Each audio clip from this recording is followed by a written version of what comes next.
Wilujeng Sumping. Kali ini Carita Abi akan melanjutkan chapter sebelumnya. Jika belum menonton, kalian bisa lihat di playlist. Langsung saja masuk ke alur ceritanya.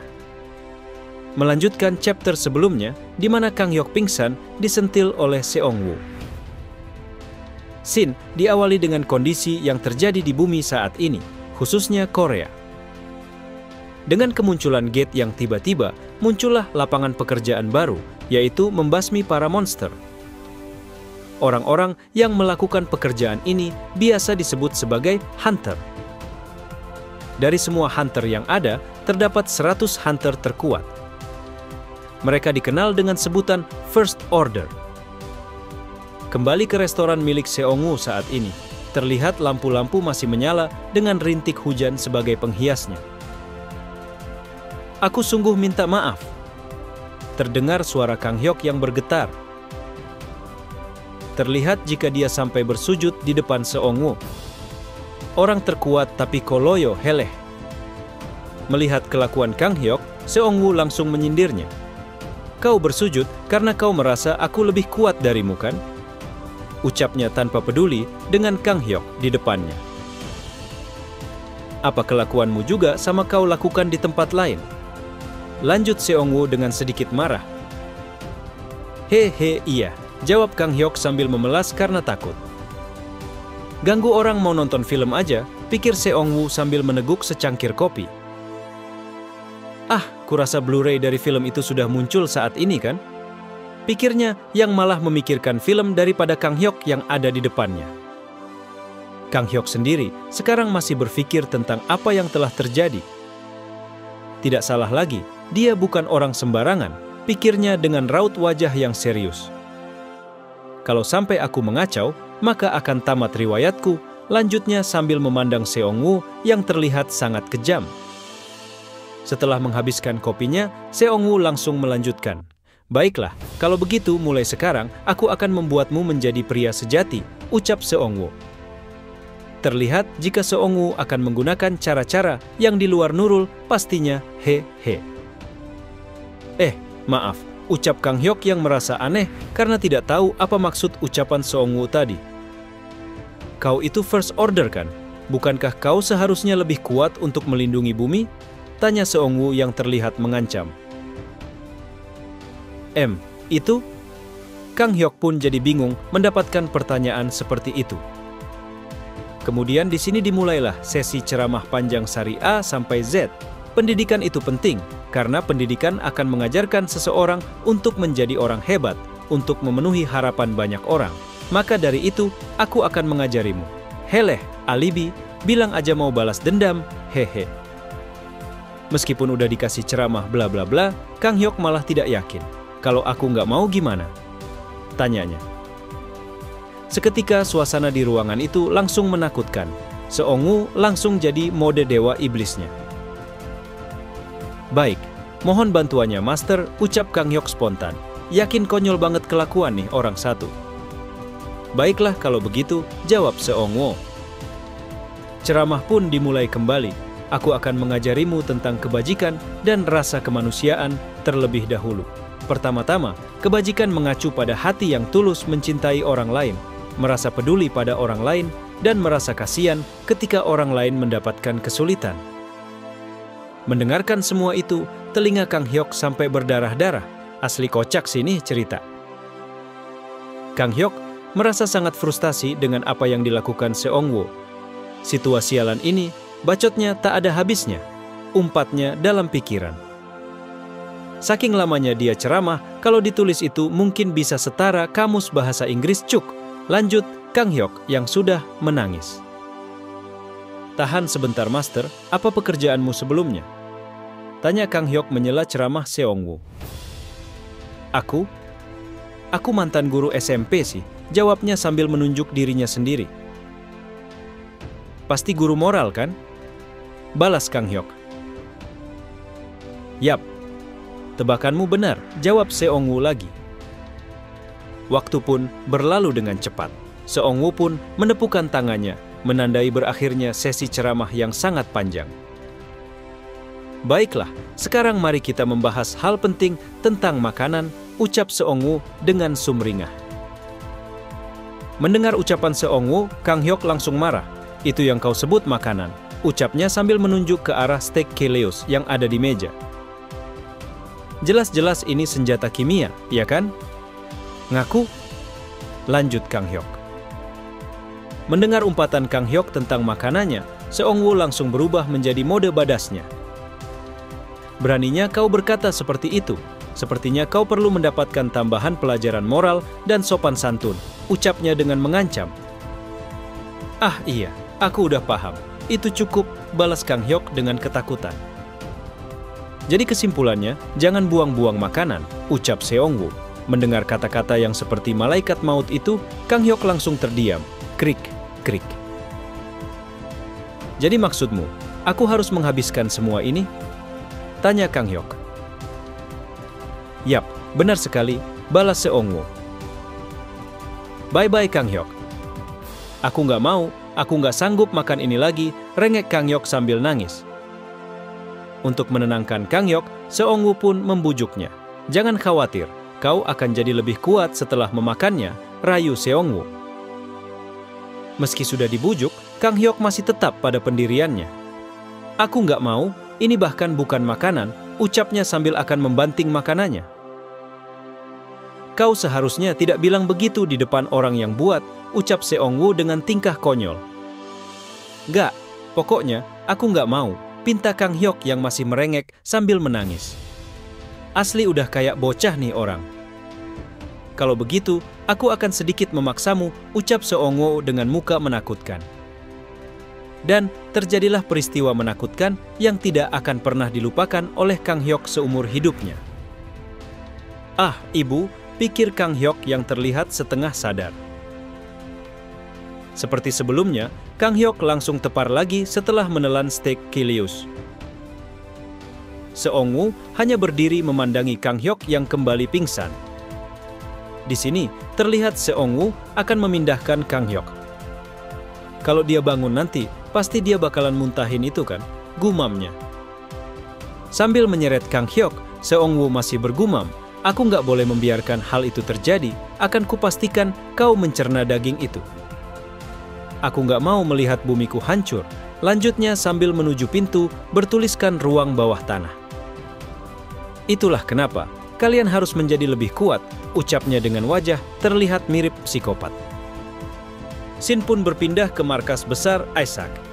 Nah, Isaac ini kayaknya organisasi yang mengurus para hunter. Terdengar suara ketukan di atas meja. Di sini sedang duduk pria berkacamata yang dipanggil Second Order, Min Si. Kemana dia pergi? Sudah 2 hari aku tidak bisa menghubunginya. Gumamnya. Terlihat ada seseorang yang sedang bermain dengan belati di tangannya. Jadi itu alasan kenapa kau memanggilku ke sini? Tanya seorang pria yang tadi bermain dengan belati. Pria ini adalah pemimpin dari tim support Second Order, Man Oh Ki-fei. Mendengar pertanyaan itu, Min Si Oun berkata, bukan, tapi karena baek Kang Hyok sudah menghilang beberapa hari, mungkin saja dia sudah diculik dan disiksa, serta dipenjara saat ini. Gak mungkinlah, secara dia First Order, siapa yang berani menculik dan menghajarnya? Balas Min Oh. Mungkin saja dia lagi bersembunyi karena bertengkar dengan pacarnya, lanjutnya dengan kesal. Tapi masalahnya, tinggal 1 hari lagi sebelum kedatangan monster besar, jawab Min Si dengan khawatir. Ini adalah keadaan darurat, lanjutnya. Mendengar hal ini, Min Oh pun dibuat kesal. Bikin pusing aja. Ya udah, aku akan pergi untuk mencarinya, ucapnya sambil berjalan pergi. Shin pun berpindah ke bagian sudut kota. Terlihat jika Min Oh sedang berjalan untuk mencari keberadaan Kang Hyok. Sambil berhenti, Min Oh pun menggerutu. Kemana pula perginya si bajingan ini, ucapnya sambil memegangi perutnya. Min Oh kemudian merunduk dan mulai menggunakan kemampuannya. Setelah beberapa saat, akhirnya hasilnya pun keluar. Dapat. Aku menemukannya, ucapnya sambil melihat ke suatu arah. Tidak berselang lama, Min Oh telah sampai di depan restoran Seongwoo. Apa yang si brengsek itu lakukan di tempat seperti ini? Umpatnya sambil melihat papan pemberitahuan jika restoran masih tutup. Min-oh kemudian mencoba membuka pintu restoran. Terkunci? Tapi sepertinya bisa dibuka jika memakai ini, gumamnya sambil mengeluarkan sebuah obeng kenyah. Yang biasa maling pasti tahu kan, hehe. Ceklak. Pintu restoran pun akhirnya bisa dibuka dengan teknik maling. Dengan sedikit hati-hati, Min-oh mulai masuk ke dalam. Dia menoleh ke kanan dan ke kiri memeriksa keadaan. Baek Kang Hyok seperti ia berada di ruang bawah tanah, pikirnya. Aku harus mencari pintunya, lanjutnya sambil berjalan dengan hati-hati. Yang tidak dia sadari, di belakangnya sudah ada seseorang yang mendekatinya. Setelah orang itu dekat, barulah Min-oh menyadarinya. Masuk ke rumah orang tanpa izin itu pelanggaran tahu, ucap Seong-woo yang tadi mendekat. Di sini, Min-oh sangat terkejut dengan kemunculan Seong-woo di belakangnya. Sejak kapan dia? Pikirnya dengan muka panik. Bukankah di saat seperti ini aku boleh membela diri? Ucap Seong-woo sambil tersenyum terlihat menakutkan. Tidak lama setelah kejadian itu, terdengar suara-suara tumbukan benda yang berasal dari ruang bawah tanah.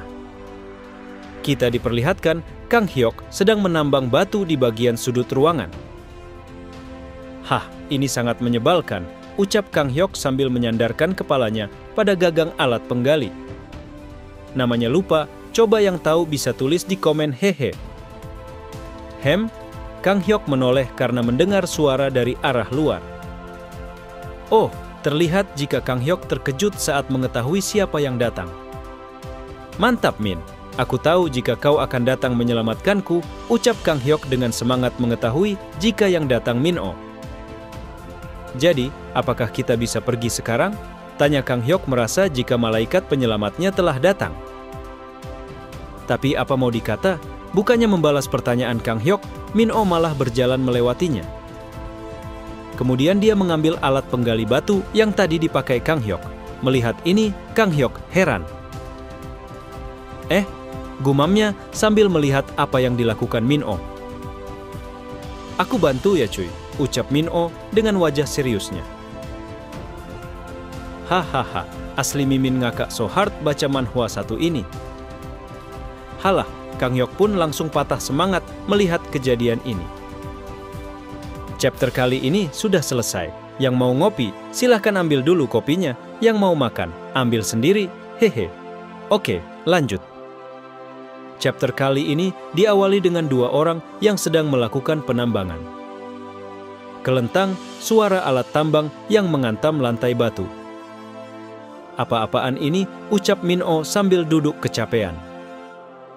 Bukankah sudah jelas, kita sedang memperbesar ruang bawah tanah, balas Kang Hyok yang terlihat masih bersemangat. Mendapatkan jawaban seperti itu, Min-oh langsung naik pitam. Kau pikir aku nggak tahu?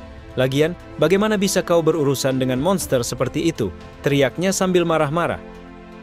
Aduh, punggungku, ucap Min-oh sambil membungkuk di tanah. Aku juga tidak tahu kalau dia sekuat itu. Kurasa dia bukanlah orang biasa, ucap Kang Hyok dengan santainya.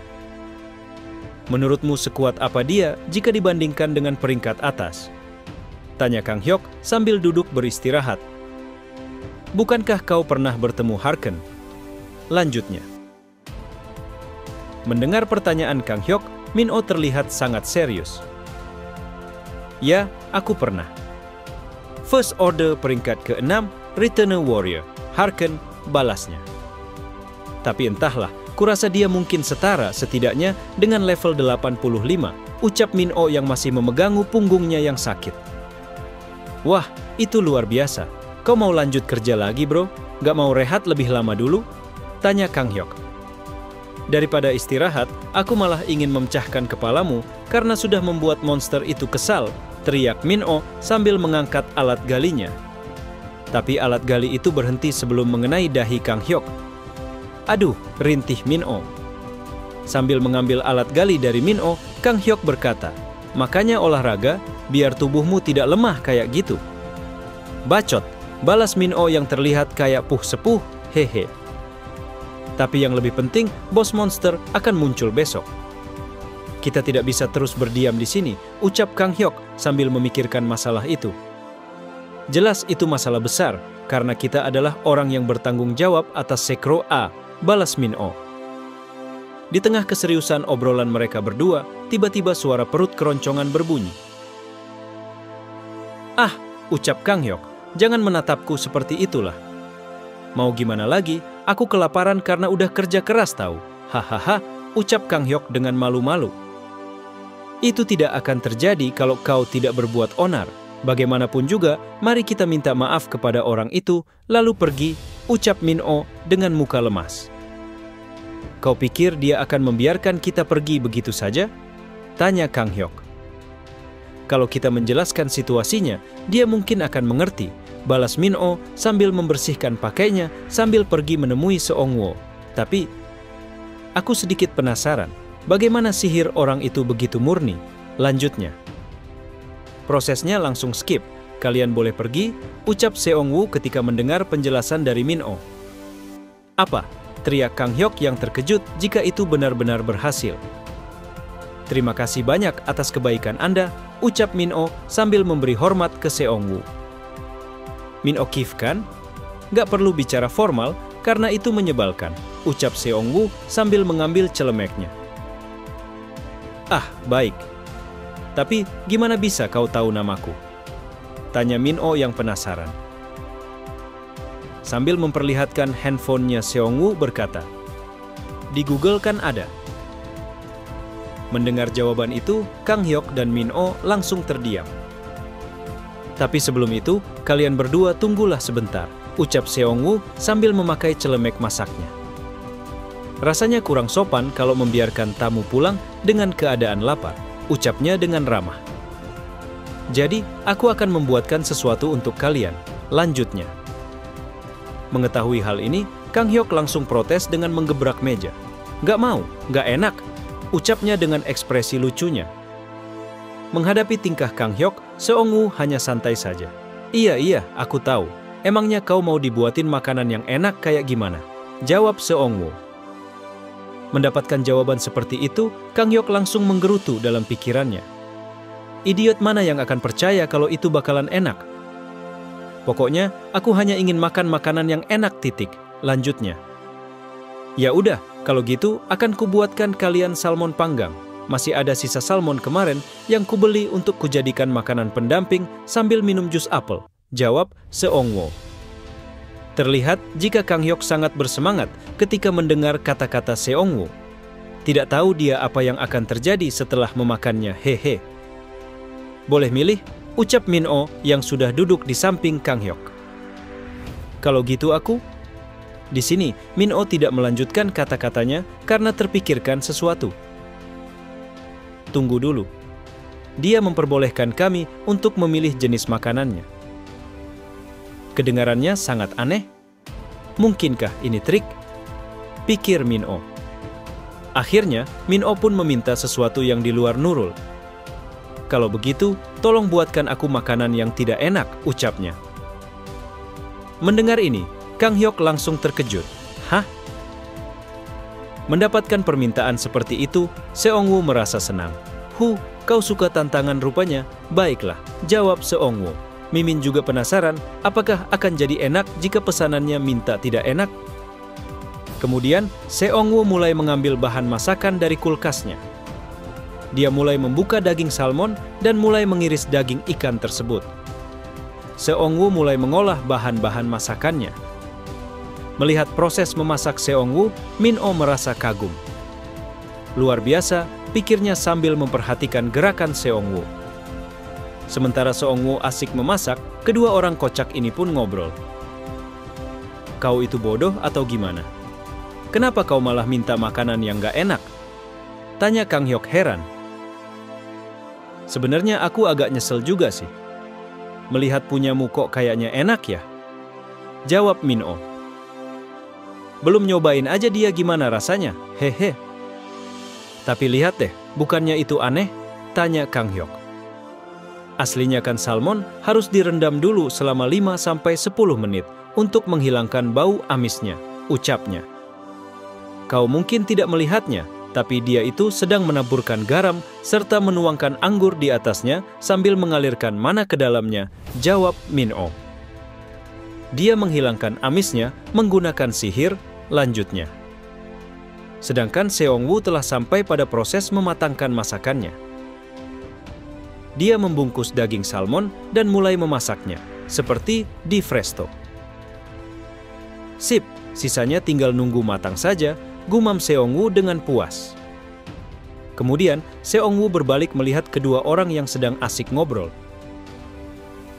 Apa kau punya riwayat penyakit ginjal atau hati? Tanya Seong-woo kepada Min-oh. Iya. Dan juga tukak lambung, balas Min-oh ketika mendapatkan pertanyaan itu. Melihat kondisimu, sepertinya kau tidak akan bertahan lama di medan pertempuran, ucap Seong-woo.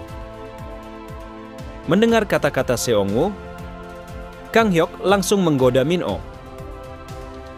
Bener banget, 5 menit setelah bertarung saja dia udah mulai kehabisan nafas. Makanya dia selalu ketinggalan, ucap Kang Hyok dengan mengejek. Mendapatkan informasi ini, Seong-woo langsung berpikir, kalau gitu makanan apa yang cocok? Setelahnya, tanpa basa-basi lagi, Seong-woo langsung mengambil peralatan masaknya. Dia mulai proses memasak sesuatu yang belum kita ketahui apa. Sedangkan Kang Hyok mulai bergumam tentang kejadian yang lalu. Kukira awalnya makanan di tempat ini bakalan enak, tapi malah hampir membunuhku, gumamnya. Tapi tenanglah Min, lebih nggak enak lagi kalau mati kok, canda Kang Hyok meyakinkan Min-oh. Diamlah, balas Min-oh yang kelihatan lemah sekali. Masakan pun akhirnya matang. Nah, jadi deh, gumam Seong-woo ketika melihat daging salmon di dalam wajan. Kemudian dia pun langsung meletakkannya di depan Kang Hyok. Melihat makanan itu, Kang Hyok langsung sangat excited. Sedangkan Min-oh hanya terdiam penasaran ketika melihat makanan itu. Tanpa pakai lama, Kang Hyok langsung mengambil sumpit dan mencolek sedikit daging salmon itu. Dia sumpit sedikit dagingnya, lalu langsung memasukkan ke mulutnya. Dan terjadi lagi, Kang Hyok langsung mematung ketika merasakan rasa makanan tersebut. Kang Hyok langsung tenggelam dalam cita rasa kelezatan makanan itu. Guguk, ini enak banget. Kenapa manusia sepertimu yang bisa membuat makanan seenak ini harus membuat makanan sampah seperti yang kau buat sebelumnya? Ucap Kang Hyok yang menangis merasakan kenikmatan masakan itu. Ya nggak usah pakai mengumpat juga kali, ucap Min-oh yang melihat tingkah temannya ini. Anggap saja itu hobiku, balas Seong-woo sambil menaruh sesuatu ke hadapan Kang Hyok. Nih sausnya, ucap Kang Hyok. Gila, bahkan rasanya menjadi lebih enak ketika memakai saus, ucap Kang Hyok kegirangan sambil mengcungkan jempolnya. Iya, tapi awas tumpah tuh, ucap Seong-woo merasa konyol melihat Kang Hyok. Begitu pula dengan Min-oh, hanya melongo melihat tingkahnya. Baiklah selanjutnya, ucap Seong-woo sambil berbalik ke tempat masaknya. Jadi sekarang giliranku, pikir Min-oh. Seong-woo terlihat menumpahkan sesuatu ke dalam mangkuk. Sedangkan Min-oh masih penasaran dan memperhatikan apa yang akan dihidangkan Seong-woo. Aku hanya ingin tahu alasan dia menyajikan makanan yang gak enak itu, pikirnya dengan serius. Ini adalah pengorbanan, lanjutnya dengan pasrah. Tekadku harus kuat saat makan makanan demi mengungkap apa motif tersembunyi orang ini, pikir Min-oh meyakinkan dirinya sendiri. Tidak lama kemudian, Seong-woo menyajikan makanan itu di hadapan Min-oh. Ini udah jadi, tapi rasanya nggak enak loh, ucap Seong-woo. Selamat menikmati, lanjutnya dengan senyum ramahnya. Min-oh duduk tegak dan terlihat sangat tegang untuk mencoba masakan Seong-woo. Makanannya sepertinya sup, tapi berwarna biru menyala. Bagaimana kelanjutan ceritanya? Apakah Min-oh akan tepar seperti Kang Hyok? Bantu share, like, dan komennya. Bye-bye.